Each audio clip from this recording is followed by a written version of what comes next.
Board of Directors, and over to you, Director Harrington.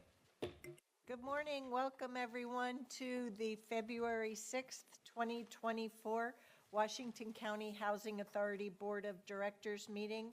Our Board of Commissioners meeting will follow this meeting when our business is complete. Clerk Moss, could you please do us the honors? Certainly, Director Harrington. Washington County Housing Authority Board of Directors is meeting this regular session, February 6, 2024. Director Treese? Here. Director Rogers? Here. Director Willie? Here. Director Fye? Present. Director Savara? Here. Director Roper? Here. And Director Harrington. Here. Thank you, everyone. We have the full complement of the Board of Directors. So the next item on our agenda is public communication. This is an opportunity for members of our community to come to address the Board of Directors for the Housing Authority for up to 2 minutes a person. Clerk Moss, is there anyone who wishes to do so? I did not see anyone sign up. Would any member in the auditorium wish to provide public comment for the Housing Authority for up to 2 minutes on any housing-related topic? Give you a moment to stand up, come forward, raise hand. Not seeing any in the room. Would any members online via Zoom wish to provide public comment to the Housing Authority for up to 2 minutes? Give you just a moment to utilize raise hand function. Not seeing any hands. Director Harrington. Thank you, Clerk Moss. Next, we have the consent agenda. Today's consent agenda for the Housing Authority Board of Directors consists of one item, the approval of the minutes for the December 5th, 2023 meeting. What are the wishes of the board? We have a motion and a second. All those in favor, please vote by raising your hand or saying aye. Thank you, directors. Any opposed? The motion carries unanimously 7-0. Next, we have two different action items. The first one is to approve the resolution and order in the matter of amending the Housing Authority Board of Directors bylaws/rules of procedure. Welcome to Molly Rogers, the Executive Director of the Housing Authority, and to Melissa Sansala. Did I pronounce that right? Sansala. Thank you, Melissa, for helping me with that. Thank you for asking. And please take it away. Good. Good morning, directors. For the record, my name is Molly Rogers, and I am the Executive Director of the Housing Authority of Washington County. This agenda item is a follow-up from the December 6th Chabad meeting when we first discussed some of these changes. I am joined this morning by Melissa Sansala, who is our Policy and Planning Manager, to cover the highlights of the proposed changes. I just want to take a minute to acknowledge that your questions in December seem to pertain to the governance structures between the County Commission, Board of Commissioners, and the Board of Directors of the Housing Authority of Washington County, or HAWC is what we like to call it. So I just wanted to take a moment to cover the legal relationship between the two. As a way of background, HAWC is a component unit of Washington County, formed under Oregon Revised Statutes 456.095. HUD provides federal pass-through resources only to housing authorities, of which there are around 3,000 in the country. These federal programs are the Section 8 or Housing Choice Voucher Program, the Public Housing Program. Additionally, HAWC has leveraged other federal funds and administers affordable housing using the HUD Multifamily Section 8 program, the U.S. Department of Agricultural Rural Housing Program, and the Low-Income Housing Tax Credit Program. The Housing Authority Board of Directors was established in November 2000, effective 2001, with rules of procedure established by resolution and order on January 23rd, 2001. It does not appear that there has been significant updates to the rules of procedures since then. So we are now proposing a full revision of the bylaws and rules of procedures to bring them up to date with current best practices. I'll now hand it over to Melissa. Thank you, Molly. Thank you. Molly covered most of this. I just want to say that the recommended bylaws and rules of procedure that we're bringing today do not have any significant changes from what we brought in on December 6th. we were able to clarify some of the questions that were raised, and they were already covered in the draft. So I'm just going to go through the articles really quick. Article 1 doesn't have any major significant changes. It's the introduction and definition, very standard. Article 2 is a significant addition to the bylaws. It defines the terms and responsibilities of directors. It was missing in previous versions and is a really common element of bylaws, so we felt we needed to include it. It does include that the appointed directors, so the 2 directors who aren't county commissioners, will serve terms of 4 years, establishes expectations around attendance and standards of procedure in the event of a vacancy or a resignation. Article 3 defines the responsibilities of officers, including the chair, vice chair, secretary, and clerk. There were some changes in this section, but most of this section had already existed. At our previous meeting, Commissioner Fye asked about the composition of officers and matching the current practice, specifically around the chair of the Board of County Commissioners being the chair of the Housing Authority Board of Directors, and that is included in Section 7 of this article. So Article 3, Section 7 specifically says that the chair and vice chair carry over from the Board of County Commissioners. Article 4 is the section on meetings. There were big updates here. So that we were really describing our current practices around meetings, special meetings, the standard agenda, corrections to the times that we typically hold meetings, and updates to the agenda, standard agenda structure. And we also included major updates to Section 9, which is communications around public, just to bring it in line with how we currently do our public communications process, public comment, that sort of thing. So that is really the end of it. Articles 5 through 7, there were no major changes in those sections. They cover travel expenses and expense funds, and then the process for reapproving amendments to the bylaws. So that kind of covers it. I will say that the last request was a typo, that we caught an extra comma in that first section. We also, I want to confirm that we also made that change. So I think that's it. At this time, we're happy to answer any questions. Commission members, do you, not commission, Housing Authority Board of Director members, do you have any questions with regard to the proposal that is before us? I have a quick question, Chair Harrington.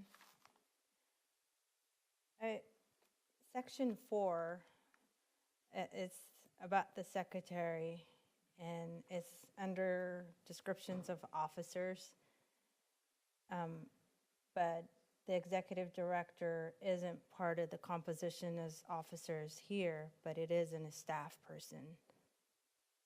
So how do we make that distinction? Do you mean, can you say it? Can you ask Yeah, the question I can again? ask. Yeah. I can say it I think differently. I understand what you're saying, but can you ask again? Yeah, I'll ask differently. So when I think of board of directors, the composition of what makes up the board of directors, the officers, I think of the document, the bylaws say it very well, but the description under secretary is about not a board member, but a staff person. So if a secretary, normally under best practices, is part of the board composition, is one of the officers. But the secretary in this section 4 is a staff. Commissioner Fye, members of the board, it isn't unusual for a staff member to be the secretary for a body. And so, for example, our fair board is the same way in that a staff member is the secretary. So I think it's clearly permissible and not unusual. Yeah. Okay. I think that's all the questions I have. Any other questions? Do we have a motion to adopt the resolution or approve the resolution in order on this matter for the bylaws and rules of adoption? So moved. We have a motion and a second. All those in favor, please raise your hand or say aye. Thank you. I believe that was visually all 7 of us. Clerk Moss confirmed. Thank you very much. We'll move on to the second action item. approve the pre-development contract and resolution in order in the matter of authorizing the executive director to form entities, support applications for funding, and execute required project documents for a Metro bond site acquisition project at 3140 Southwest 209th. I'll turn it over to Ms. Rogers and the team. Good morning, everyone, again, directors. I first actually just wanted to take a moment to express my appreciation for the reappointment of Mike Savara last month, or very recently, who spoke very eloquently at last week's grand opening at the Aloha Safe Rest Village Pod. Director Savara, your service for another term will help guide the Housing Authority towards our next chapter as an organization. You may not have known what your term was then, but now you know what your term was with the bylaws. But we will be, of course, our next chapter is focusing on more affordable housing developments across the county, completing the Metro housing bond projects for Washington County, and aligning our federal resources with the Supportive Housing and Services measure to best meet the needs of our community. So thank you for your service.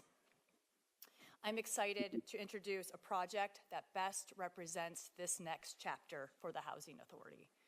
Fully supported by Metro and recently purchased by Metro Site Acquisition Program. Thank you, Metro, for your partnership.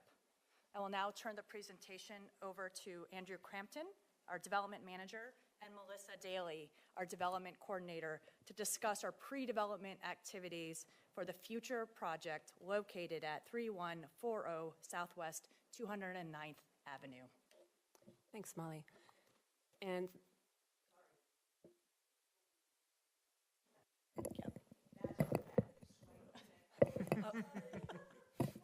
and thank you, Board of Directors, for having us here today. In reviewing the Aloha acquisition site, I was going to take two. Yes. There. Thank you. So taking a step back, the Metro Affordable Housing Bond allocated $652 million to the Metro region. There was a 90-10 split for the local implementation partners receiving 90%, and Washington County was allocated $118 million for that. Of the 10% administered by Metro's site acquisition program, Washington County is allocated $12.9 million. And when you look at the map that is to the right, those unit counts are our local implementation strategy goals, and the Metro site acquisition program units will be in addition to that.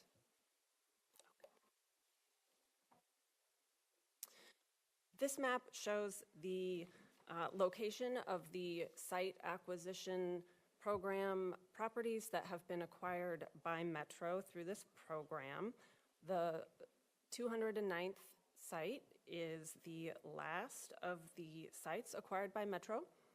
It was purchased on January 12th, just a couple weeks ago. And it will also be the last of Washington County's projects for the Metro Bond Program. It will be our 12th. Of the 6 other acquisition properties, 1 is under construction and 5 are in the pre-development phase. Can I ask a question on this slide?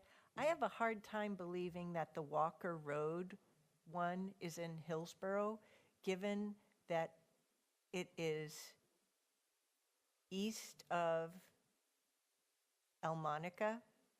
This map just looks a little off. Chair Harrington, the Tannis, I think that site is the Tannisbourne area. Can be a little weird, the geography certainly with Hillsborough, but I think you're right that the indicator on the map is more based on illustrative purposes rather than geographic specificity. Yeah, I think it may just be that the label for El Monica and Walker Road are swapped, perhaps. So anyway, this slide needs some confirmation. Okay. Thank you.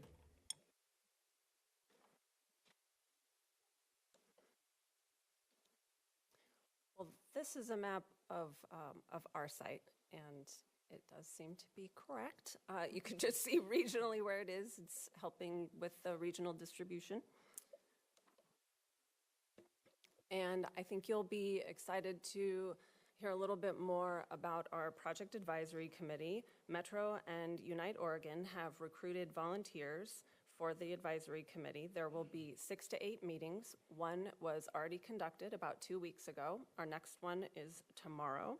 The result will be a document of community values, as well as the group is able to influence design aspects such as the common spaces, integration with the neighborhood, as well as services and programming and populations served.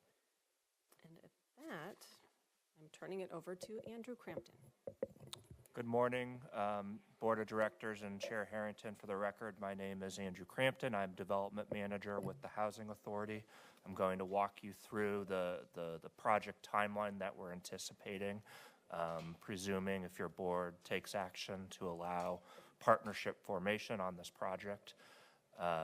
As Melissa mentioned, the Project Advisory Committee is up and running. That's going to be a great really timing to help inform our programming and our design to implement the programming goals as created by the Project Advisory Committee.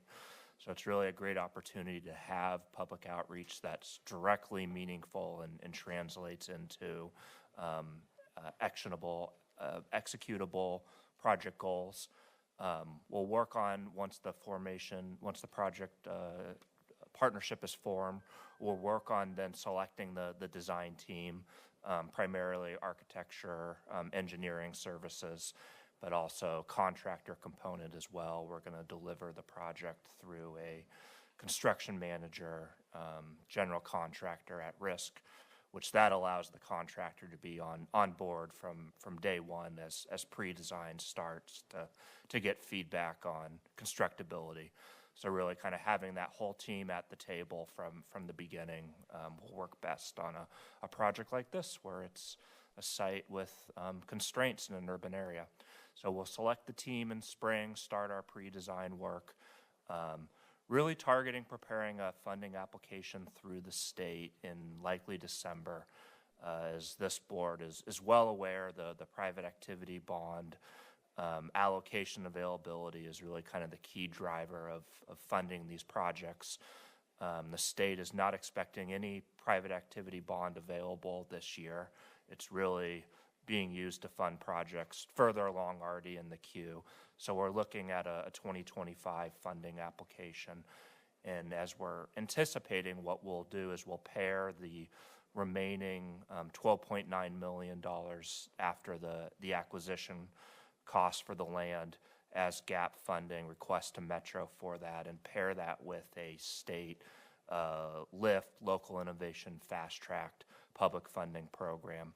We anticipate that ask will be prepared in December to go for a 2025 allocation.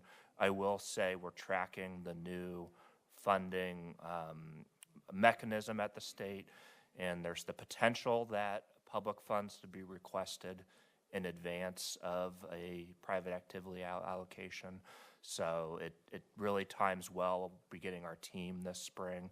If there is the ability to request LIFT funds this spring, we want to be ready to do so. So we're really kind of preparing for both options and just wanting to be as efficient as possible in delivering the project quickly and be funded.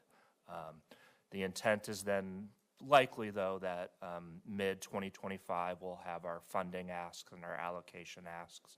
And going into that, we'll have what's called a DDA, a Development Disposition Agreement with Metro to ultimately dispose the site into the tax credit partnership to close when construction is going to begin for financial closing in the spring. So very high level, but it seems to really sequence well with design, pre-design happening this year in anticipation of the funding allocation being available next year. Quick question on that, Andrew. Am I correct in being prudent that 2025 cycle through OHCS is likely to be very competitive? It will be certainly very competitive. A key metric that we're expecting is really two things. One is readiness to proceed, having projects that really are ready and designed, ready to hit the ground running in the dirt, and then also really having projects that have funding in place. And that's where this program will be, and this project is, we think, is going to be really successful because we'll have the Metro Bond gap funds as well. But it will be competitive.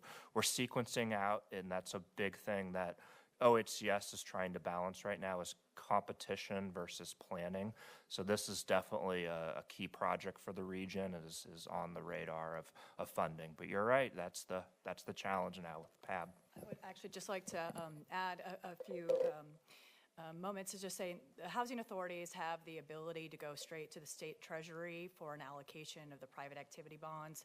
So a lot of the work that we did with OHCS when the state was oversubscribed significantly in private activity bonds, we worked on legislation last year to create prioritization of those private activity bonds for affordable housing. And we were able to work with OHCS on having a prioritization for housing authorities, sponsored projects to make sure we didn't go straight to the Treasury, but we got a prioritization. So we want to use that prioritization to line up our PABs in a way that meets their criteria around readiness to proceed. And that's why these pre-development activities are really important right now. Great point, Director Rogers. This is the pre-development budget that we are requesting authorization. As far as the timing component of the project, most of we'll be sequencing the expensing through a quarterly draw, essentially. Really the rest of the year will be funding for pre-design work, and then the bulk of the funds will be expended as we get closer and closer to closing with construction drawings, financing those components. So the $2.5 million will be spread out, but most of those costs will be incurred at the end of 2024 and in 2025.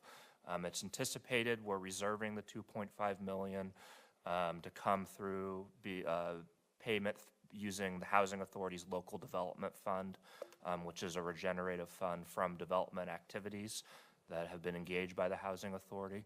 That being said, especially as we get closer to closing and are starting to expense more, we're also tracking pre-development loans potential through community development financial institutions. Those do have a cost. They're much more competitive than a market rate loan, but that will be a possibility as well as we get closer to closing. So there's definitely a chance that the full $2.5 million won't be all Housing Authority local fund expenses, but that just has to be a calculation based on the cost of that loan. Just some components for these line items. Soft costs will really be the appraisal component, and then permit fees that'll be paid almost at closing, essentially, with development charges. Legal fees will include the great attorneys that we have on these partnerships.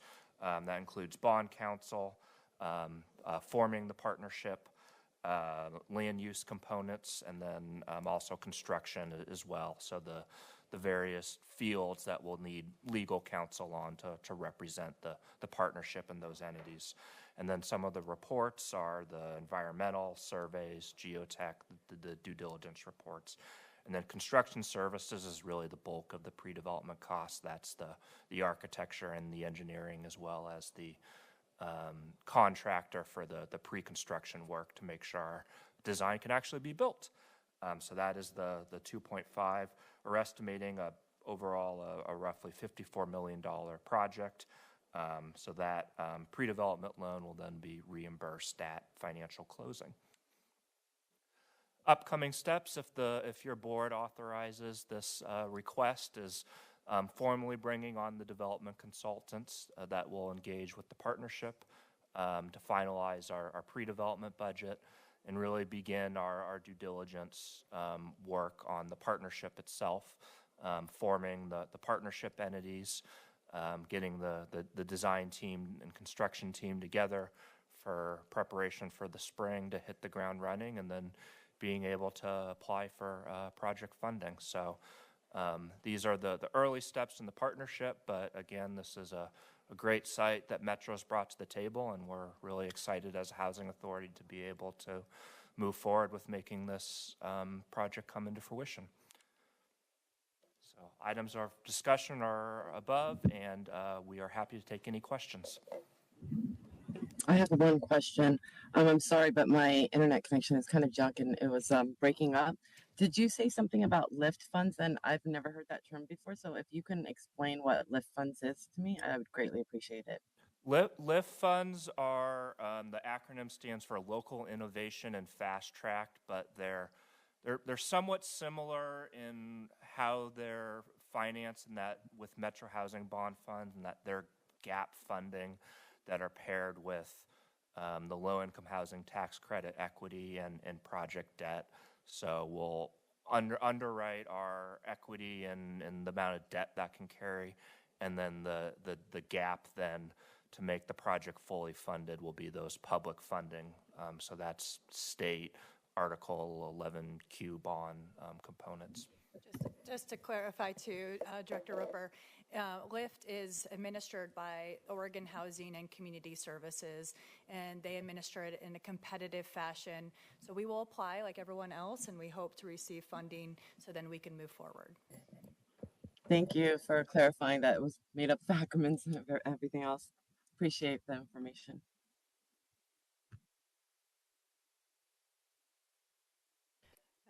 Any other questions from the rest of the board members? Mike and Commissioner Trees? Yeah, I thank you so much for the presentation. If I could jump in real quick, just really appreciate the thoughtfulness.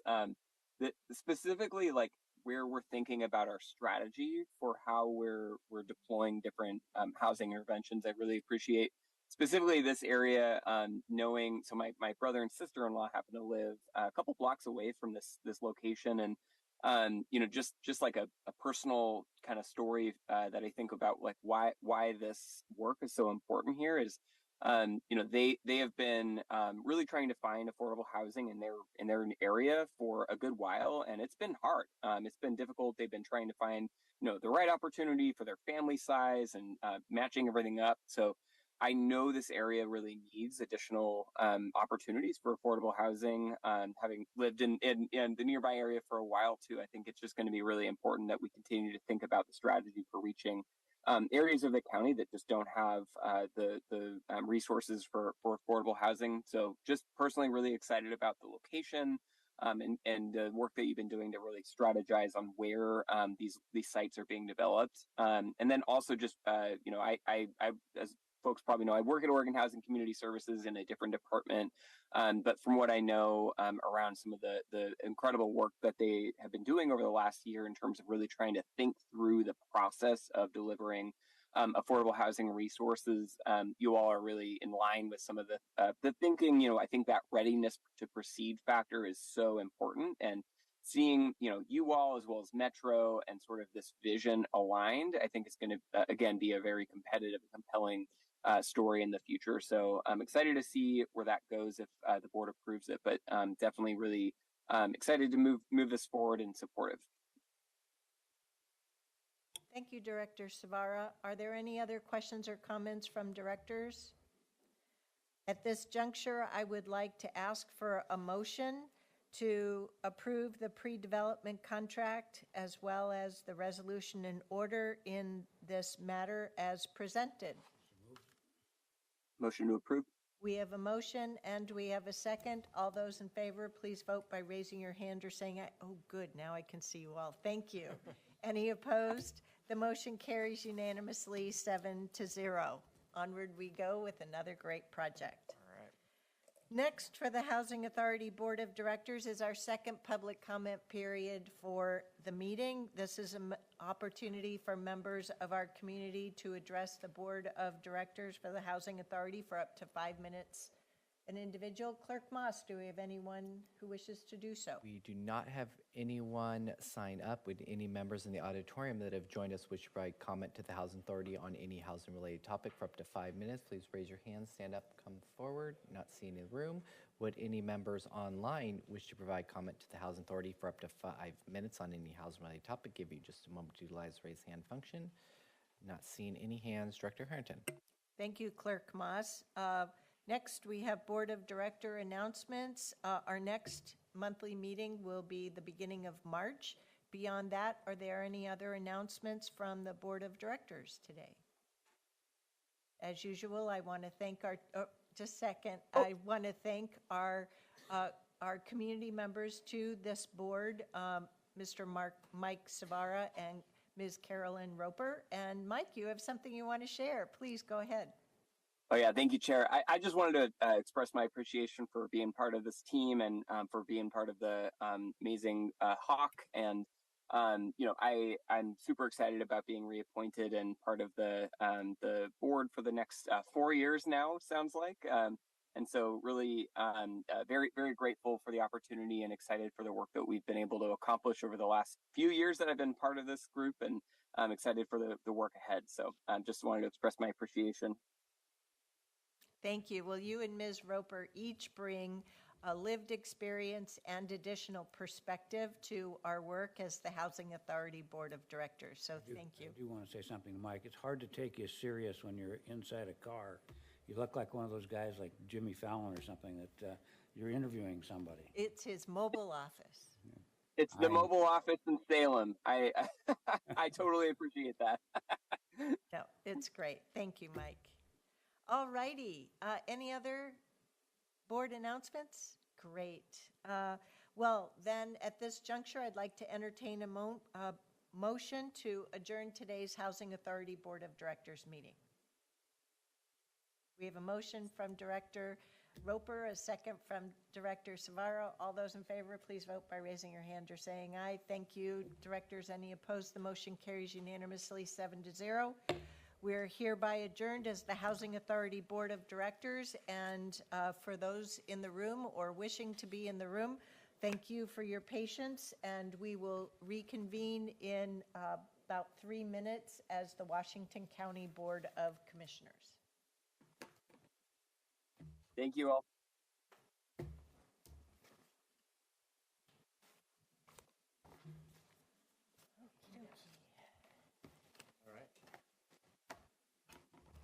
Oh, and for our Metro presenters, we are going to change the agenda to have the presentation earlier in the agenda before the action item.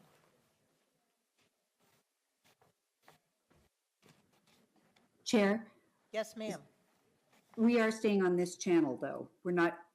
Correct, Commissioner Treese. Great. Thank you very much.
Oh, where did our All right. lawyer go?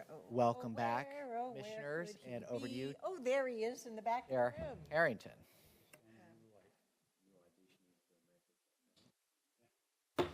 Good morning, everyone, and welcome to the February 6th, 2024 Washington County Board of Commissioners meeting. I don't even know if he realized I was serenading him. Welcome, everyone. We have a few items on our agenda today. For the sake of courtesy, I'm going to have the Metro presentation on the affordable housing bond come on the agenda prior to the action item.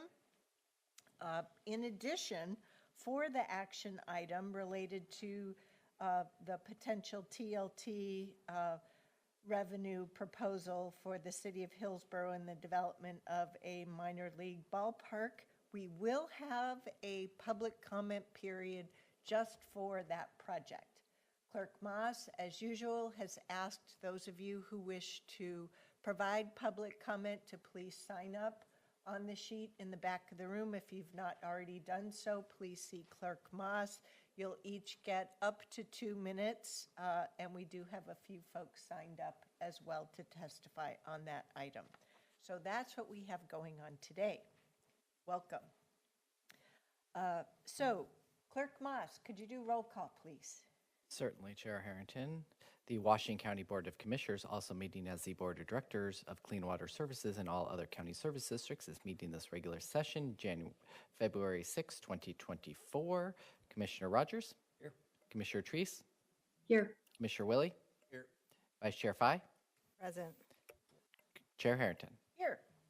Thank you. And just a reminder for commissioners, we're hoping to reconvene in work session after this, such that Commissioner Treese can participate before she needs to leave on her vacation.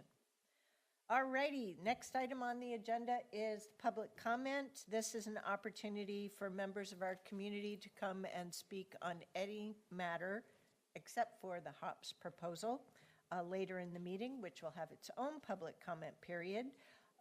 This is an opportunity for up to 2 minutes an individual, 10 minutes total. Who do we have today, Clerk Moss? So I did not see anyone in the back room sign up. Would any member in the auditorium wish to provide public comment to the board on any county-related topic for up to 2 minutes? Looking for raised hands coming forward, getting my attention. Not seeing any there. Would any members online via Zoom wish to provide public comment on any county-related topic for up to 2 minutes? Give you just a moment to utilize the raise hand function. Not seeing any hands, Chair Harrington. All righty, then we'll get right to it.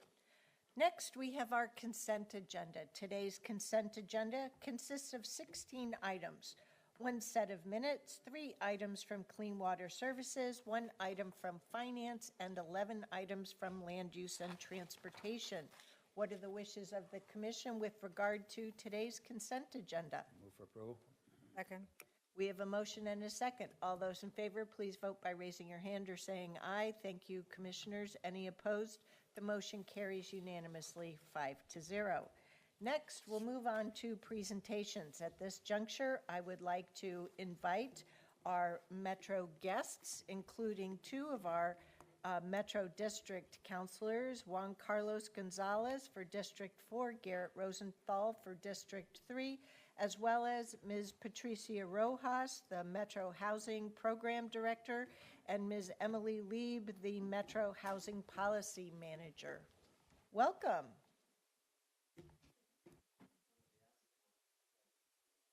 Yes, and you have the clicker for the presentation. Yes, excellent. I usually mess up when I had the clicker in my hand, so I'm going to leave that to Patricia.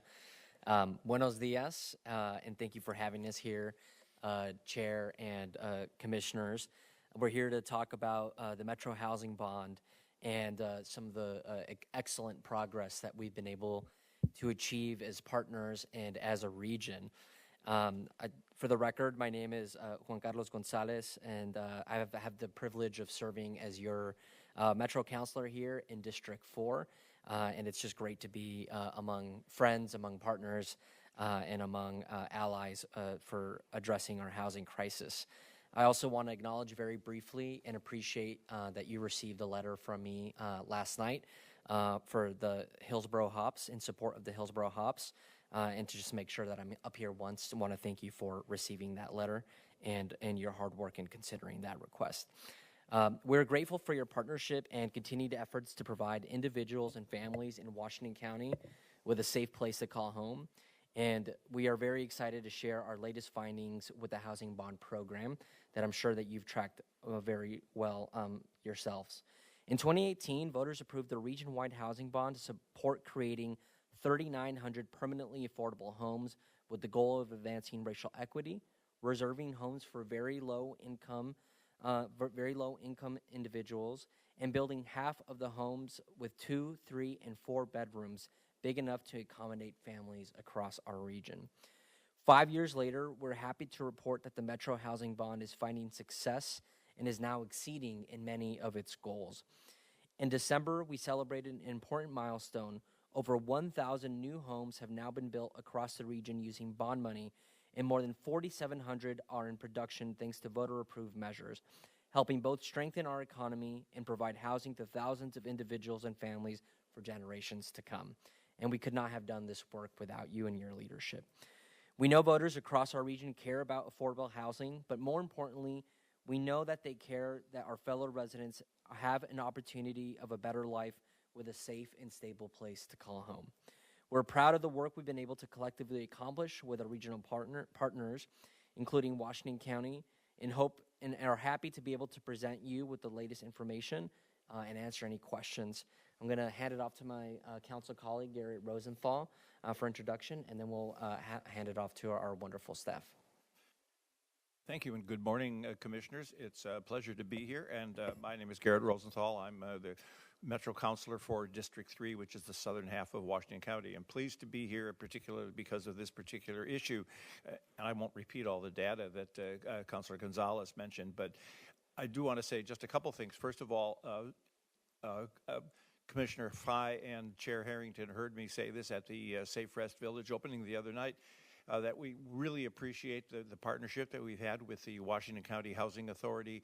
It's really been very important. Everybody's stepped up. The road has not been without its bumps, but when you start a new program like this, it takes a little bit burning in, and it's been very successful, and we're on the track to build 4,700 units, and I'm particularly happy that one of those units, named after an old friend of mine and an originator from CPAH, is down in my district, Plumbeck Gardens. We have to nod to the housing authorities of Hillsborough and Beaverton. So in Washington County, we've had quite a bit of success, and I don't know all the details, so I will turn it over to Patricia Rojas, and she will give you a little bit more detail. Thank you. Of course. All right. We're sharing.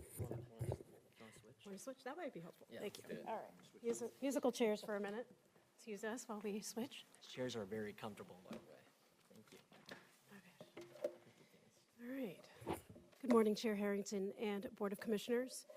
For the record, my name is Patricia Rojas. I use she and her pronouns, and I'm the Regional Housing Director for Metro. I am pleased to be here with you this morning. I'm also accompanied by our Housing Policy Director, Emily Lieb, and we're pleased and proud to bring you an update on the Affordable Housing Bond. As Councilors Rosenthal and Gonzalez just mentioned, we are on track to build as many as 4,700 new affordable units across the region, which is surpassing our original goal by 20%.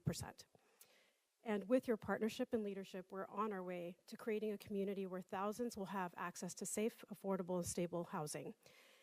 We're doing this because together we are able to create a lot more than any one of us would have been able to do alone. And it is not without your leadership, your vision, your steadfast commitment to creating this community that we could get this done. So thank you for your partnership. We're pleased to continue to do this work with you. Next slide, please. Oh, sure. So thanks to the Affordable Housing Bond, new affordable homes are under construction across the region.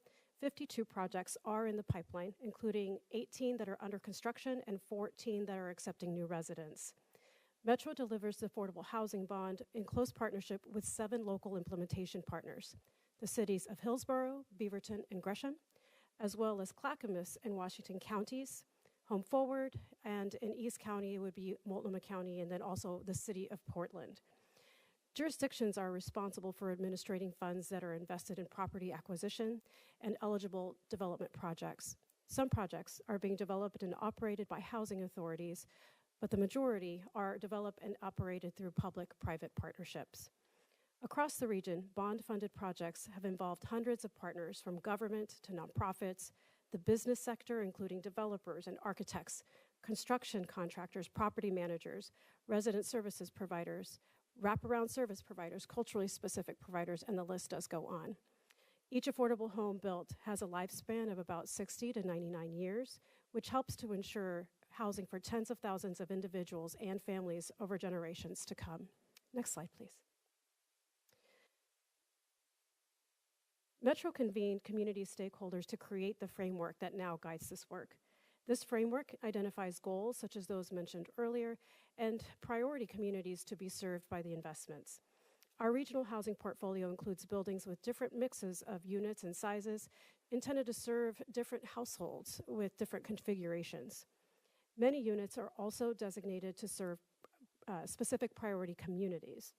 As required by Metro and local partners, project plans reflect strong commitments to affirmative marketing, low barrier screening, and prioritized referrals to ensure that projects are reaching the priority communities established by the measure. The majority of bond-funded projects report partnerships with culturally specific or responsive providers who will provide resident services, case management, and wraparound services that are needed to create housing stability for our households. 691 units across the bond portfolio are designated as permanent supportive housing, which is intended for people with existing long-term homelessness. This is a strategy that includes a housing unit, long-term rent assistance, and ongoing services, medical services, social services to help create housing stability for folks that have high levels of acuity of need. Many of these units are leveraging services many of these units are being funded by also the supportive housing services measure for those services. Next slide, please. In Washington County, we have supported a total of 17 projects. During implementation, we have seen great examples of collaboration between Washington County and local cities, including other implementation partners. For example, the Altura, which was formerly known as the Goldcrest, which has funding by Washington County and is in the city of Beaverton. So Washington County has met and exceeded all of their unit production goals, and I'm going to ask that Emily walk us through the details of those numbers. Great. Thanks. Good morning, Commissioners. Again, I'm Emily Lieb, Housing Policy Director. I use she, her pronouns, and I'm going to walk you through some of the numbers. So as Councilor Gonzalez mentioned in our opening, we had an exciting milestone in December, which was the point at which we had our pipeline exceeded all of the initial goals set out by voters. And you can see those 3 unit production goals here and where we are tracking relative to those initial goals. We have 4,350 total units in the pipeline, so 450 more than the original goal of 3,900. Over 1,600 of those units are deeply affordable for households making 30% of area median income or below. And as Patricia mentioned, 700 of those deeply affordable units are designated as permanent supportive housing for households experiencing chronic homelessness who need long-term support to be successful in housing. We are also exceeding our goal of family-size units with 2, 3, or 4 bedrooms by nearly 300 units, so over 2,200 family-size homes in our regional pipeline. And next slide. And this slide shows you where we're projecting to be when we fully deploy the remaining funds that are in the process of being committed or awarded. We are expecting to exceed our initial goal by at least 20%. hope to bring you back a final dashboard looking like this in a few years. But when all of these units are open and in operation, we expect that this portfolio of homes will be serving between 9,000 and 15,000 people across our region at any given point in time, and obviously many more households over the generations that these homes will be in service. This slide shows you a little bit about the trajectory of implementation, showing you the units, the kind of forecast for when units will reach completion in the dark blue line, and the forecasted disbursements. This is when Metro disperses funding to local jurisdiction partners, who then disperse the funding to projects that are starting construction. So you can see a ramp-up period as plans were getting underway, funding awards were being made in 2018, 2019, 2020. In 2023, 2024, and 2025, we've been in peak operations of getting these funds out the door, with total annual disbursements from Metro to local jurisdiction partners expected to average between $130 million and $135 million a year. This forecast reflects some anticipated delays due to statewide private activity bond constraints. So we are forecasting some projects that otherwise would seek to close in 2024 being delayed till 2025, and that could have some impacts on costs, but that we still are on track to exceed the initial goals set out by the program. All funds are on track to be fully committed by the end of 2024, with the final building starting construction in 2026, and those last few buildings opening by 2028 at the latest. Next slide, please. So the current bond funding portfolio represents $2.2 billion in total investments across our region, of which 23% is the Metro Affordable Housing Bond Funds, and the remainder is leverage from other sources. These investments are estimated to be supporting over 3,000 construction jobs and many more jobs across other industries when you consider the architects, property managers, service providers, and everyone else who is involved in supporting the success of these investments. Through the life of the bond, Metro and our partners across the region have partnered with a range of organizations, including currently over 17 culturally specific organizations, 25 developers, 37 service providers, 10 general contractors, and 15 different property managers. And with our initial 9 projects to reach construction, 17% of those construction contract funds were awarded to state-certified minority, women, or emerging small business firms. And I have a little bit more information about that on the next slide. So this slide shows you a breakdown of those state-certified, COBID-certified MWESB, minority, women, and emerging small business firms. So you can see that 30% of those were minority business enterprises, MBE firms. 39% were women-owned businesses, and 27% emerging small businesses. The second pie chart represents a further disaggregation of those MBE firms by race and ethnicity. So about 52% Latinx, 21% Black or African American, 17% Asian or Pacific Islander, and 10% unknown. And that is our final slide, and happy to take any questions. First, let's see if commissioners have any questions on any of your slides. Commissioners, any questions? I do. On your 5th slide, the one titled Housing Production Exceeds Goals, I do appreciate, love all the results that we've had to date. But it's not lost on me that 57% of Washington County units are still in construction. And overall, 73% are not yet complete. And if I understand the categorization right, 35% seem to me to still be at risk regarding funding. Whew.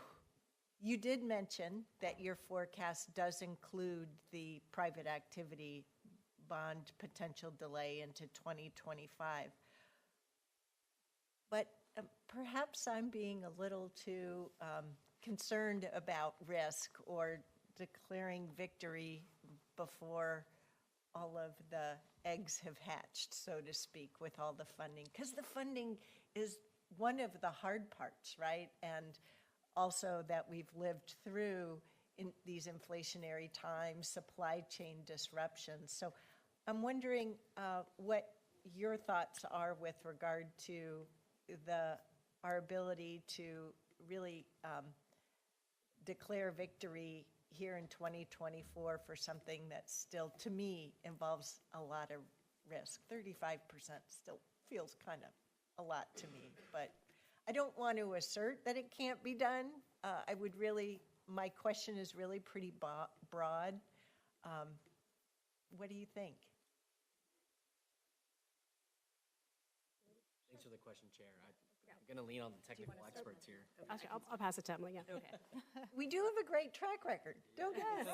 So we have been working closely with our local jurisdictional partners as well as OHCS at the state level to coordinate around mitigating some of the challenges and risks. I mentioned the risks around private activity bonds, which are required for financing low-income housing tax credit funded projects, which is the major, the primary source of leveraged funding in our portfolio. We've also, experienced unprecedented cost escalation. So we have been working closely with partners to identify strategies to align with the state around PAB allocation to mitigate those risks, also working in coordination with the state and other partners to advocate for changes at the federal level. And we've had some promising developments on that front this week or last week with some progress on the Affordable Housing Credit Act, potentially having a path to be approved through Congress, which would significantly resolve some of those challenges with private activity bonds. But we have been working closely with leadership at OHCS to be sure they are aware of the risks the risks and the need for those funds to be prioritized for locally funded projects to ensure the success of this program. So affordable housing funding is an art of cobbling together lots of different resources. We are working with our partners at the state level to try to support system level, decision making that makes sense for the state. Well, I hope I'm in the minority of people who are nervous. That would be a good thing. Commissioners, do you have any comments with regard to this, or I can prime the pump? I would simply say thank you, Garrett, for coming out. He's from my area. Juan Carlos, good to see you. I just saw you last night, and it's a pleasure to work with our Metro partners. You guys both do a great job. To the staff, this was a new endeavor for you, I understand. Metro wasn't in the business of building anything, really. They were coordinators and conveners and a necessary tool for all of us to use. So you've really done not just a great job. And trying to put it all together, I think it's going to be interesting as the process completes itself to find out what really is completed, and to the point to my colleague to my right, to your left, are those funds going to come together for all of those promised projects? And more importantly, if they don't, what are we going to do about it? So that's the challenges for us. Anyway, thank you all for being here today. If I could, Chair Harrington. Thank you, Commissioner Rogers. I realized in my points I'd written down a note with my pen. A lot of credit needs to go to Chair Harrington for their work before joining the County Commission as a Metro Councilor, for the foresight, the leadership, and in convening those bodies, those tables, and then ultimately referring it to the ballot. So I just want to give the appreciation to my amazing team, of course, but also Chair Harrington deserves credit, and you do as well, for the different levels of elected support that you've been able to offer throughout implementation. So didn't want to lead our testimony and presentation today without offering that appreciation. Any other commissioner comments? I would echo the Commissioner Rogers' comments. Thank you for being here. It's great to see you, Councilor Rosenthal and Councilor Gonzalez. Actually, Councilor Rosenthal is actually my Metro counselor, so great to see you here in Hillsborough today, and thank you for representing our district, and thank you for your leadership, Councilor Gonzalez. You're just the other street of my house, so we're neighbors.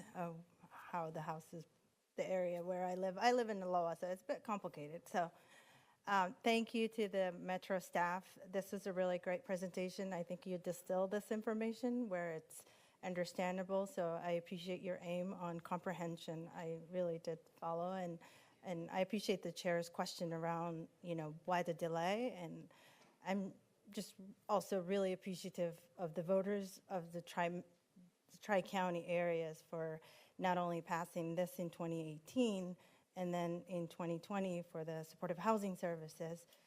I'm just really appreciative of the role everyone is playing in the creation of a community where everyone has a place to call home. So thank you for your leadership, and thank you for joining us this morning. If I said delay, I didn't mean to say delay. I don't know of delay. I thought I was referring to risk. So go ahead, Commissioner Treese, the floor is yours. Thank you, Chair. And I just want to, I'm sorry I'm not in the room with you, but I do appreciate the presentation, the information, and I would just like to underscore again that a special thanks to the voters for putting this forward, and for our combined staffs for making this a reality.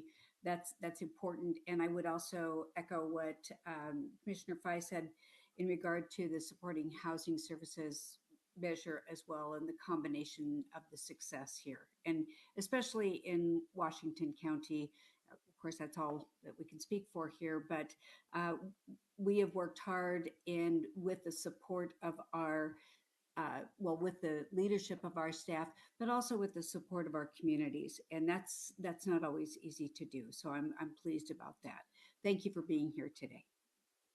Thank you, Commissioner Treese. And I will finish up the comments with thank you, Metro, for your leadership and partnership in affordable housing and the successful implementation of the affordable housing bond.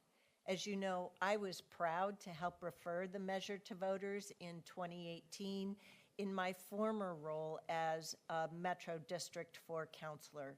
And we understood then that affordable housing was and remains a matter of regional concern. Washington County is proud to have partnered with you in implementation, and proud to be delivering our affordable housing projects on time and beyond our initial goals, along with our vital community-based partners. Washington County wants to continue working with you as a partner in affordable housing. Now, 6 years into the program, the first regional bond is nearly committed. We understand that your council is considering our options to keep the affordable housing pipeline going strong, because our region needs these homes. We're also aware that your council is considering reforming the supportive housing services measure to also fund affordable housing construction. The SHS measure is currently in its 3rd year of implementation and is still quickly growing here in Washington County. I'm not sure if you know, but last year we housed nearly 1,000 people here in Washington County who were previously chronically homeless with this measure, and we expanded our shelter capacity to more than 400 beds every night of the year. We've already seen a measurable reduction in unhoused and chronically homeless here in our community through our annual point-in-time count.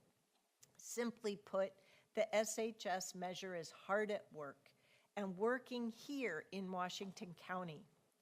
Respectfully, we request that you work with us as partners, understanding that our success in addressing these twin crises of homelessness and housing unaffordability are tied together, and our jurisdictions must be tied together in order to successfully address them together. Let's not make it a zero-sum game. This should not be a competition of one effort against another or one jurisdiction against another. We must work together, strategically and with intention, to better serve our community. We know voters expect us to address the crisis of homelessness, and we cannot afford to lose ground on all the progress that has been made over the past 2 years on homelessness. We hope that you, the Metro Council, and your team will continue to work with us here in Washington County. Thank you for what you do each and every day. And thank you for being here with us today. Thanks so much. Thank you. And with that, we're going to move to a item on our action agenda. Just want to make sure everyone gets settled. We have a proposal before us to approve providing future transient lodging tax revenue to assist the city of Hillsborough in the development of a minor league ballpark. At this juncture, I'd like to turn the mic over to Ms. Tanya Angie to summarize today's proposal. Good morning, Chair and Board of Commissioners. To start, I will give a little background of what brought us here today. At the January 11th Board Roundtable, the Board requested staff work with the City of Hillsborough to develop a resolution in order for the development of a ballpark and contributions of $8 million in transient lodging tax. Staff came back to your board on January 30th in a work session, and your board had discussion and provided feedback on what was in the proposed resolution in order. Staff then went back to coordinate in partnership with the City of Hillsborough, and within your packet is a revised resolution in order for the use of $8 million of TLT to support the construction of a minor league ballpark. I am going to walk through some of the materials that are included in your packet. So there's been questions on what is the funding relationship, because there's 3 parties: Washington County, Hillsborough, City of Hillsborough, and the Hops. So the City of Hillsborough has contributed $18 million of TLT for the purposes of construction of the ballpark. What's before you today is consideration of $8 million in county TLT. The City of Hillsborough would issue revenue bonds that would include the county's $8 million plus their $18 million. The City of Hillsborough would hold the construction contract in the amount of $120 to $125 million, and that's in relationship between Hillsborough and the Hops. I do want to note that the Hops are still pursuing other sources of funding, such as with the state of Oregon, and the last attachment in your packet is an overview of that request the Hops has before the state. So the relationship between the City of Hillsborough and the Hops also includes a lease agreement. The Hops are putting forward $82 million in private financing. There's also ticket surcharge, and there's some displaced softball fields that will need to be replaced in a different location, and Hillsborough is actively working on that. So after today, if your board does move forward with the resolution in order, really the relationship with Hillsborough and the Hops will continue. Theirs is the lease and the development of the ballpark. The county's role will be working on an IGA in partnership with Hillsborough, which will further outline the timing of the $8 million in repayment to the revenue bonds that I indicated Hillsborough would be holding. At your work session, we did briefly review the county's transient lodging tax. I won't spend time on that today, but I do want to just mention that for members of the public who may be viewing today. Your board did ask, how else could the county use our TLT revenues? One area is our fair complex. In 2019, the county did complete a fair master plan. That plan outlines 3 phases. What you have in the first bullet point is just phase 1. More information is available on our website, which outlines those 3 phases. The plan did not include a financing strategy, so that is still to be determined on how we finance the fair complex master plan. In addition, we have been undergoing a Wingspan Event Center operations and capital review. As your board is aware, we are about 2 years into operations, and we do have some operation and capital short-term and long-term needs at Wingspan. Staff are anticipating on bringing this discussion forward to you in Q2 of this year, 2024. So other items I want to just highlight included in your packet. One of the follow-up questions your board had was what was the funding relationship between the county and the city for construction of Wingspan? So that information was included in your packet just to memorialize the public record. It really does not have a relationship to the action before you today. There is also a background information sheet that was provided by the City of Hillsborough, since they have been the entity who has been deep into the negotiations with the HOPS and formation of the lease. At this time, staff can answer any questions or speak to any of the changes and how we incorporated your board's feedback in resolution and order. Let me start with commissioners. Do you have any questions with regard to the proposal that is on the table? Go ahead, Commissioner Rogers. Brad, just to me, this is a business deal, like all the things we do here. In regard to the clawback provisions, and I want to compliment Commissioner Willie, because that was a sticking point for me, and I understand that he's done a lot of work to lift that weight. But would you just repeat what the current clawback provision is? Yes, we met with the City of Hillsborough after our discussion with your board last week and talked about the details on that. And where we landed is, one, there's a clawback if there's not enough funding received to do this project, which is somewhat irrelevant because we wouldn't provide them money anyway.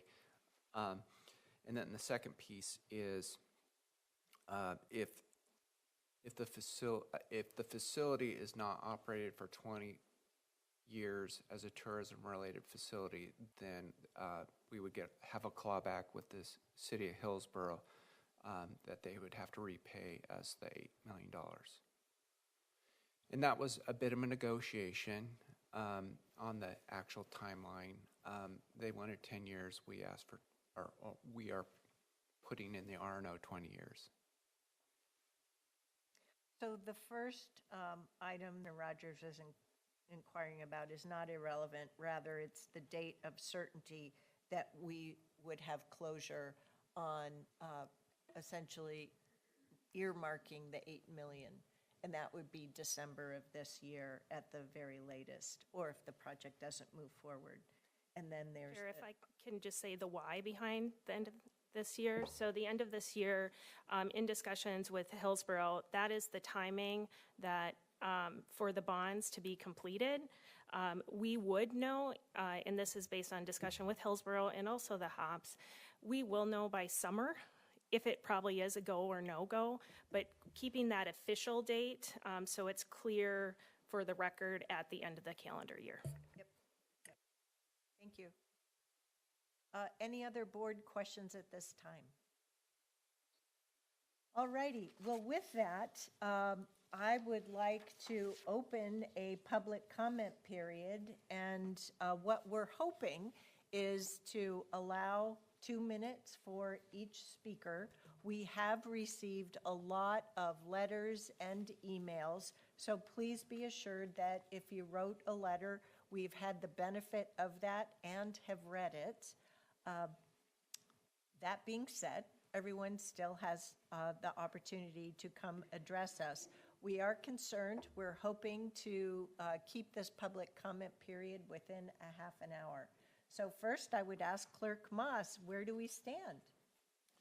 So as of right now, Chair Harrington, we have 5 people on my sign-up list plus 3 online. So we have a total of 8 right now. Okay, terrific. Looks doable then. All right, first 2, we have Carol Moore and KL Wambacher.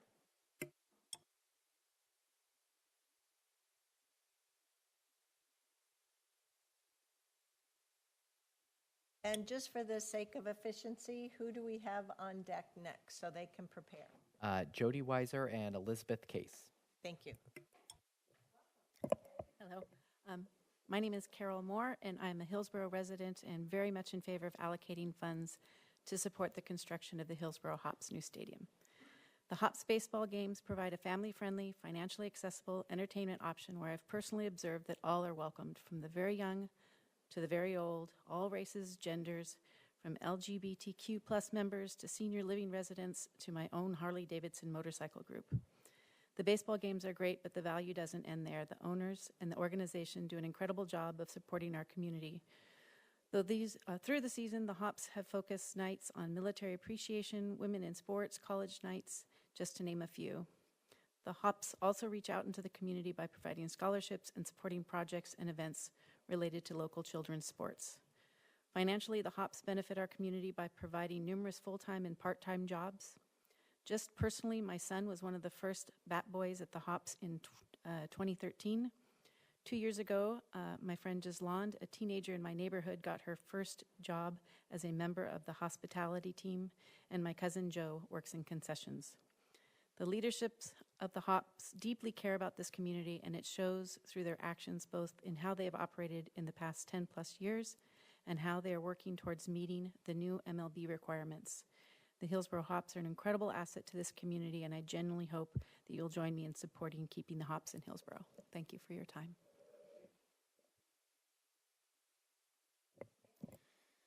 Well, this is a pretty big day for us. Obviously, it's a pivotal day for us. And first of all, I just want to thank the commissioners, Commissioner Willie, and especially the county staff and the city of Hillsborough for all the time that you've put into just being here today. And also thank you to a lot of the fans and staff who've taken the time out of their day to show up. We've had a challenge since 2021 when we signed the new agreement with Major League Baseball. We made a choice to sign the new agreement. We're obligated to meet the new agreement, which is the facility standards. We've been hard at work at this for multiple years, along with our partnership with the city. City has spent millions of dollars that we will refund them if this project falls apart, to try to pursue this and figure it all out. And we're here today because we're pretty much out of time and we're out of options. And that's why we're in front of you. We're asking for your support to make this project happen, and we desperately need it. We're confident that with your support today, we can get this project to reality. And I don't want to dwell on what the consequences if this project doesn't happen, but what I do want to think about is I want to pledge to you what we will do if this project does happen. We will work tirelessly to make this one of the best decisions you've ever made for our county. We will work tirelessly to bring events, major national events to this town, to lift transit lodging tax, to lift our economy, and we will keep this entertainment affordable. Our owners have already previously pledged $8 tickets for an $8 ticket for the first 5 years. Affordability is a core value for us, and we want this venue to benefit our entire community. So thank you very much for the work you've put in, and thank you for the opportunity to be here in front of you today and speak. Thank you. Thank you. So Jody and Elizabeth.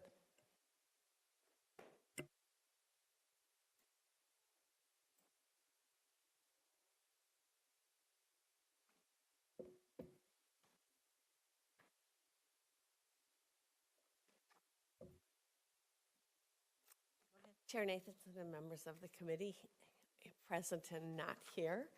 My name is Jody Weiser. I live in unincorporated Washington County. So the materials for today's meeting make it appear that your $8 million in funding for the Hop Stadium is quid pro quo for the $8 million that they provided for Wingspan. But the two are decidedly different. The county ended up with a brand new Wingspan facility that you control. And since the Hops are being given exclusive rights to their facility for 40 years, the city won't have any control until it's an antique by stadium standards. The $8 million in subsidy will be recovered from property taxes they pay after 11 years, only if you ignore the cost of providing services to the citizens. And they are proposing that their project will create 381 additional citizens with full-time jobs or full-time job equivalents. So that means that you'll be providing services to their team and support staff and all the indirect and induced workers, from teachers to McDonald's workers, for 11 years without any funding to do those services, because you will have dedicated that money that way. Given the low wages that most of these people receive, just over half what the average wage is in this county, it means that many of these employees will need low-income housing, not just public safety, parks, libraries, and other services you normally provide. Their wages are predicted by Echo Northwest to be $43,000 below average. So think of the wonderful things you could do at Wingspan or other facilities in the county with the same $8 million if you kept them for those purposes. Thank you. Good morning. I'm Elizabeth Case, Chair of the Board of the Washington County Chamber of Commerce, and thank you for the opportunity to provide comments on the resolution in order to use TLT revenue to assist the City of Hillsborough in the development of a minor league ballpark. When we talk about the Hillsborough Hops, it's not just baseball. It's about something that puts smiles on our faces. They're not your average sports team. They're the real deal. The Hops bring affordable fun for all ages, starting at just $8 a ticket and a stone's throw away from Portland. They've got the whole community engaged, drawing an average crowd of 3,500 fans each game. My husband and I are regularly two of those. What's more, they align with the county's values by embracing diversity with themed nights that celebrate the LGBTQIA+ community, Indigenous community, members of our Latino community, and more. And they don't stop there. The Hillsborough Hops Fund has been giving back to communities across the metro area. Since they arrived, gifting over $100,000 to 30+ youth baseball and softball leagues in 2023 alone. That's $1 million for baseball fields, uniforms, and dugout improvements since 2014. Plus, they offer fundraising and vending opportunities for our local heroes. Without them, this whole community benefit disappears. And here's the exciting part, a brand new ballpark. It's not just for baseball, it's a year-round operating venue. Concerts, festivals, all kinds of community celebrations. This venue would be a massive void with a mid-size entertainment, fill a massive void, with a mid-size entertainment hub right here in our backyard. The new ballpark isn't just a fun idea, it's a savvy economic move. A recent study by Eco Northwest tells us that the construction phase will inject an impressive $190 million into our local economy and create around 1,000 jobs. Once it's up and running, we're looking at an annual economic contribution of $64 million. That's $3 million in taxes from the state and locals, plus over 380 full-time jobs. That's 25 to 35 jobs more than the current stadium. Thank you for this opportunity to comment on the important opportunity for our community. Thank you both. Next, we have Nathan Naiman, and is there any other members in the auditorium that wish to provide comment on this? Okay, after Mr. Naiman, we will move to online. Good morning, Commissioners. My name is Nathan Naiman, here representing Sport Oregon, a 501c6 association with over 125 members who support the mission to drive economic growth and enhance positive social impact in Oregon through sports.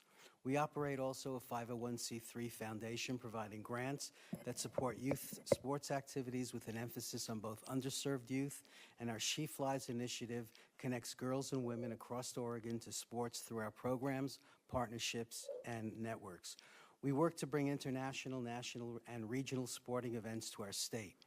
We welcome a wide range of events that help drive economic impact for the region. In 2023, Ironman Oregon was once again staged in Salem.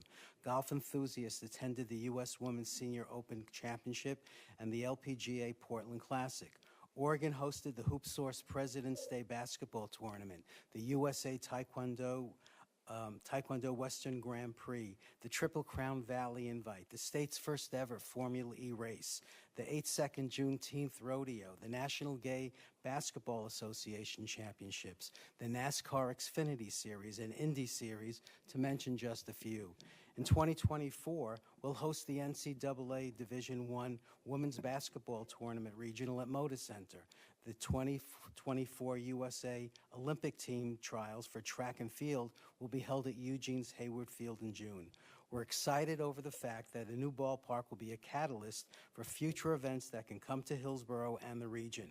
Visitors to events stay as close to the venue as possible, so this venue will absolutely result in overnight stays in Washington County, all generating revenue for the city and county. It will drive tourism, fill restaurants, boost small businesses. But we can only be successful if we have the right kind of quality facilities to compete for these events. We will pursue events that span youth to professional, from Little League World Series to Major League Ballpark spring training games, and we need vision and investment to position our region for growth.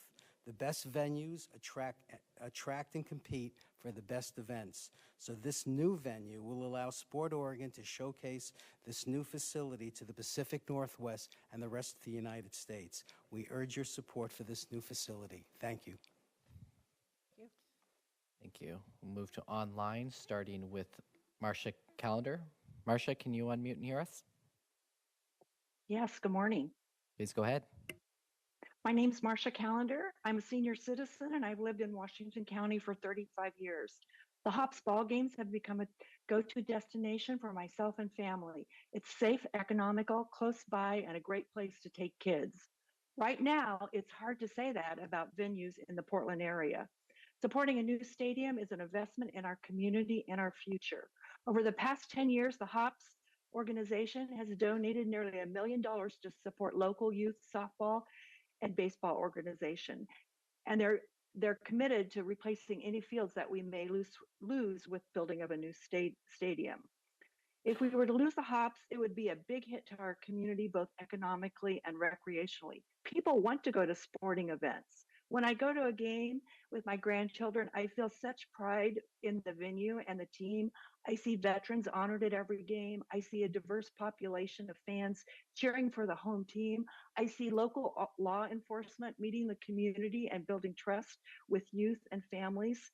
And in general, I see people enjoying America's pastime in a beautiful surrounding. So I urge you to support with assistance in funding a new minor league ballpark in our community, one which the entire state will want to visit and enjoy.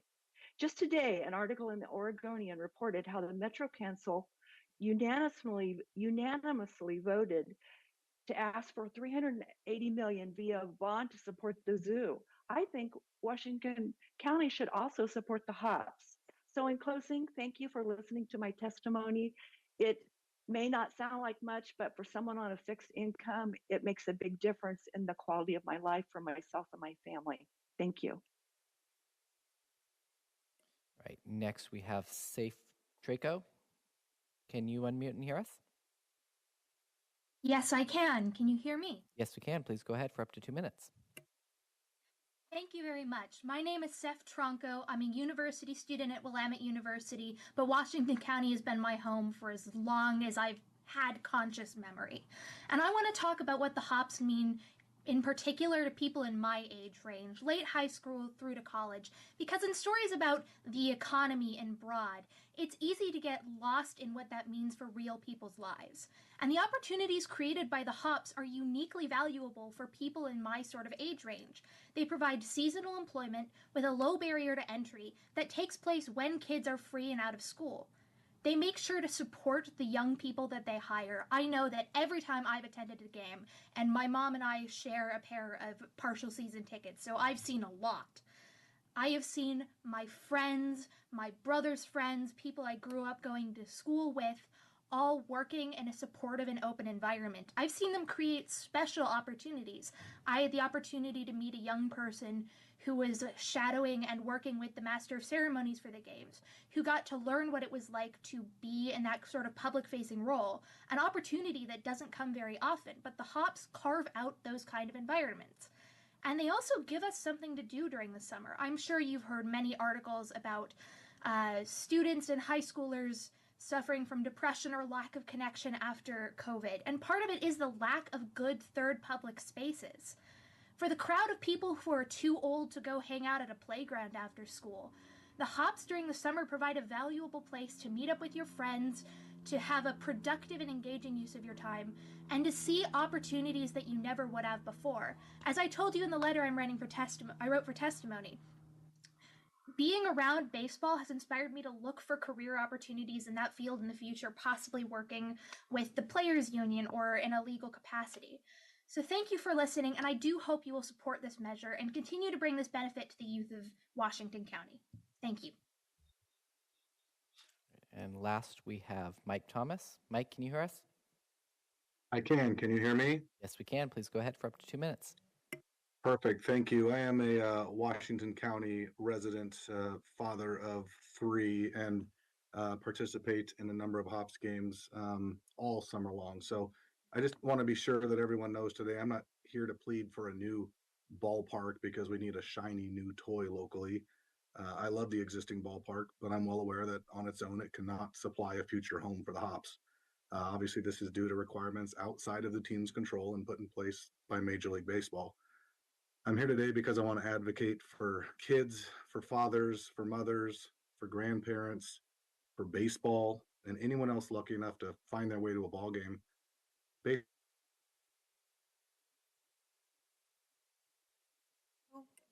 Mike, are you still there? With social media at the push of a button, a ballpark gives families an affordable and inclusive way to peel the eyes away from distractions and reconnect with each other on a human level. I grew up around ballparks as a kid. My fondest memories are with my father and grandfather talking baseball and talking about life while having a soda and a hot dog. I do the same with my family now as a hop season ticket member. I didn't watch much of the games as a kid, nor do I remember the scores or big home runs, but I remember the sights and the smells and the feeling of having a father who'd be by my side and share a ball game with me. So approving the funding needed to keep the hops in this great town of Hillsborough keeps the future of those memories alive for so many. Losing the hops would mean more of the same for so many kids and parents in our area, more indoor screen time, more struggles with isolation, and even mental health struggles. I get it. Baseball's not a cure-all, but it sure as heck changed my life and many others like me out there that caught the fever at a young age. So thank you for your support and keeping this team alive and well in Hillsborough. And I want to close with my favorite quote of all time. So someone once said, you don't grip a baseball grips you. It fills our days and brightens our nights over the course of a season and the span of a lifetime. So thank you for listening to me today. All right. Thank you all, and that concludes the public comment, Madam Chair. That is everyone that we had signed up for public comment. Is there anyone who joined us late who is remaining? All right. Well, with that, we'll close the public comment period on this item. And I'll ask for a motion to approve the resolution and order on using future transient lodging tax revenue to assist the city of Hillsborough in the development of a minor league ballpark. So move. Second. We have a motion and a second. I'd like to open the floor to commissioners for questions, comments, and discussion.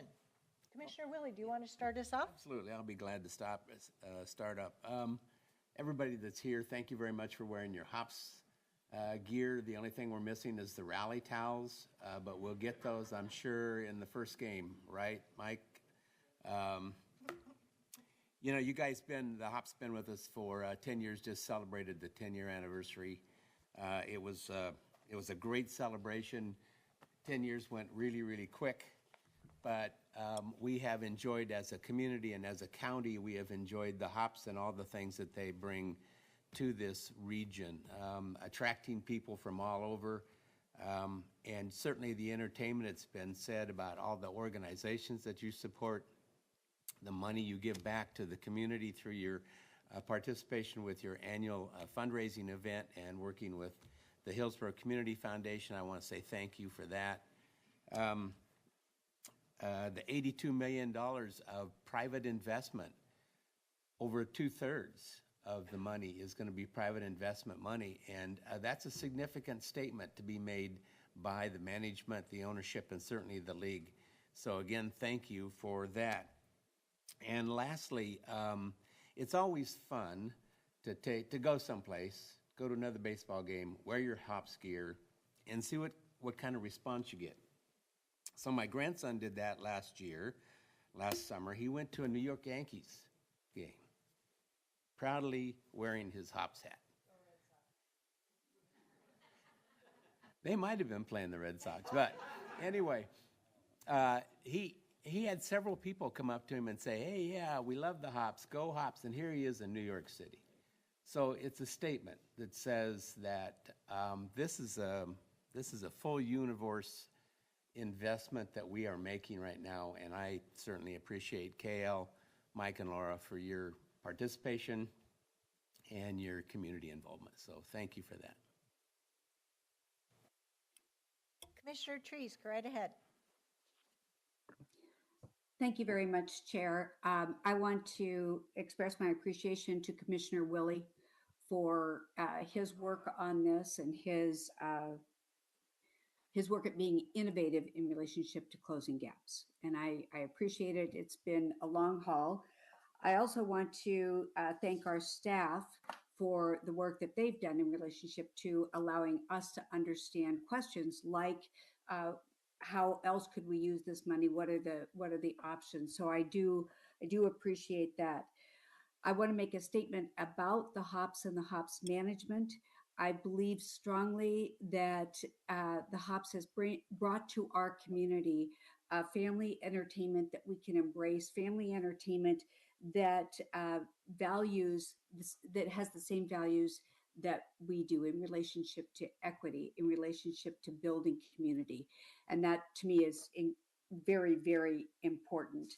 So I'm pleased to be voting in aye in relationship to this motion. And thank you to everyone that's there today.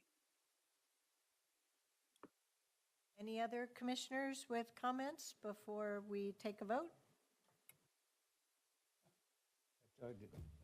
We're looking at each other. Yeah, I was going to defer to you, but I'll be quick to say thank you for everyone who's in the room and who testified in support of the Hops. I want to thank Councilor Gonzalez. The letter you wrote was amazing, and it really did help me in terms of my decision making. You know, as a community member here when I go to the Hops games, we're 4 members. So the comment, one of the constituent that called in here to testify this morning about the fixed income and the Hillsborough Hops being affordable to family members is really strong for me, and it's something that I really appreciate from the Hillsborough Hops and the intentionality that goes into making it affordable, these tickets, because families like myself can attend. So this issue, it's really where political gets personal, because I benefit from the Hillsborough Hops as well as a community member, because my kids get to enjoy. And the highlight is always barley for us. So I just want to congratulate you all to the staff of Hillsborough Hops. I hope all the comments you you heard that, and the owners, that you are very well appreciated. And moving forward into the future, I hope you don't disappoint Washington County residents, and that you keep inspiring, you keep facilitating inclusive community that you are building, and that you keep, this idea of making the games affordable so that communities who are low income, working class, anybody can attend, because this is what you've accomplished so far. And I hope into the future that with this shiny new tool or toy, that we keep that in mind. So I'm really looking forward to this new ballpark, and hope to attend a game, and look forward to it. And I will be supporting as well. So congratulations to everyone. And one member that I'll call out today, it's not necessary, but that I've only attended a few games, and I've always seen Mayor Steve Calloway. And he's not in the room today, but sending good vibes to Mayor Calloway. Thank you, Commissioner Fye. Commissioner Rogers. Sure, I'll make a few comments. I come at this from a very different position than I think everybody else up here, and that is that whether it's Intel, who we had a business arrangement with, whether it's Genentech, whether it's a whole host of other businesses, has to be fair to our taxpayers, always fair to the taxpayer. These are taxpayer dollars, and it's important that there has to be some security, and there has to be some sense to all this. We've talked a lot about the hops. I like them too. That's not an issue. They're not even on my radar in this decision, because this is a deal between the city of Hillsborough and Washington County. And this is a deal that encompasses not just a ballpark, but a multi-purpose facility that hopefully will have lots of different kinds of venues. So my trust was in the city of Hillsborough, because I know, having a long career in business, businesses come and they go. That's just the way it works.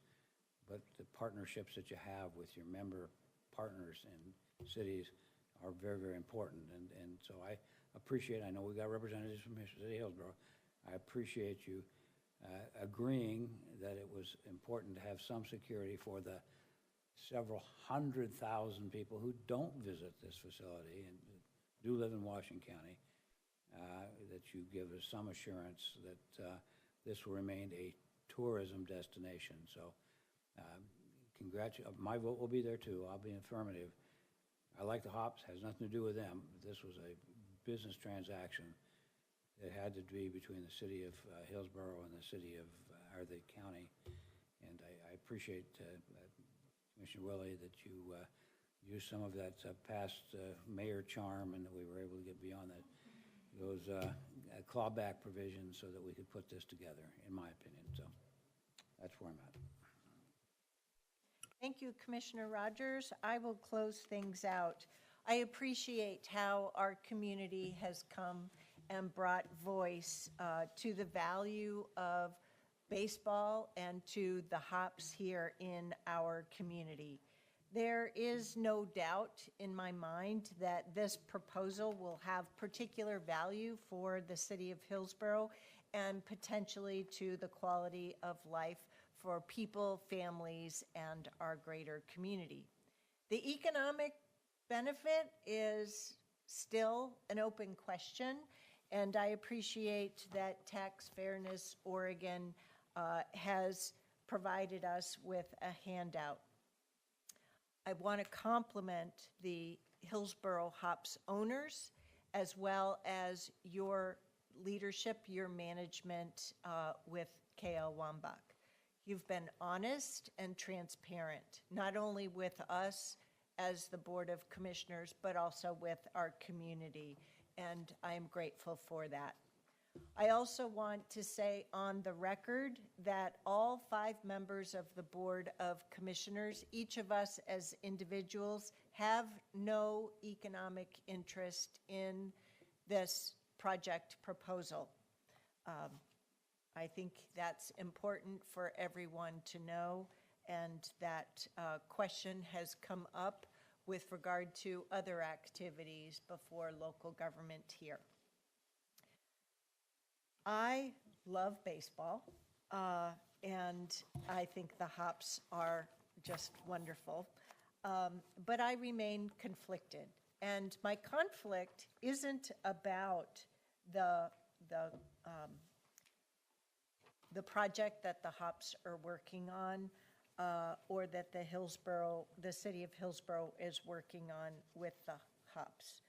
My conflict is with regard to the use of the transient lodging tax and the Washington County Fair Complex. The Board of Commissioners adopted a new master plan for the Fair Complex, and it's not, I mean, this is the whole document, it's not real thick.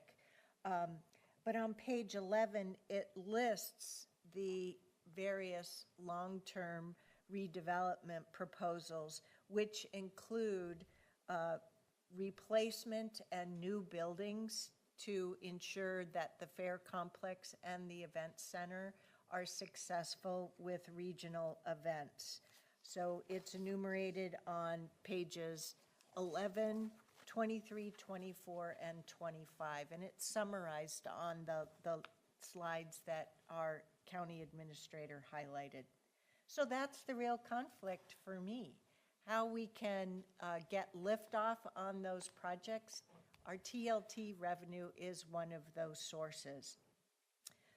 But I'm also a realist, and I know that the Board of Commissioners is going to back this resolution and order, and I join my colleagues in thanking Commissioner Willie for bringing this forward. So we, the Board of Commissioners, do have to work on developing that first comprehensive capital improvement plan, which includes developing the finance strategy to realize the fairgrounds master plan. And I know that Commissioner Willie, as well as all 4 of my district colleagues, will join me in that effort. And because of the optics for moving this proposal forward, and because of the voice that you have all brought, those of you who I'm looking at here in the room, as well as those who have written us letters and emails, I will join my colleagues in supporting this resolution and order so that the city of Hillsborough is able to go to the state legislature and say that the city and Washington County stand firmly behind this proposal to use the hotel visitor transient lodging tax as a way to complete the gap funding as the work of this project team continues to work at the state level to resolve the funding gap that is necessary in order to try to get this project off of the ground. So those are my comments. We on the Board of Commissioners still have a lot of work ahead on our capital improvement plan and our commitment to the fairgrounds redevelopment and the success of the event center as another venue here in our community. So with that, we have a motion from Commissioner Willie and a second from Commissioner Pam Trees. All those in favor of approving this resolution and order as documented, please vote by raising your hand or saying aye. Thank you, Commissioners. Any opposed? The motion passes unanimously 5-0.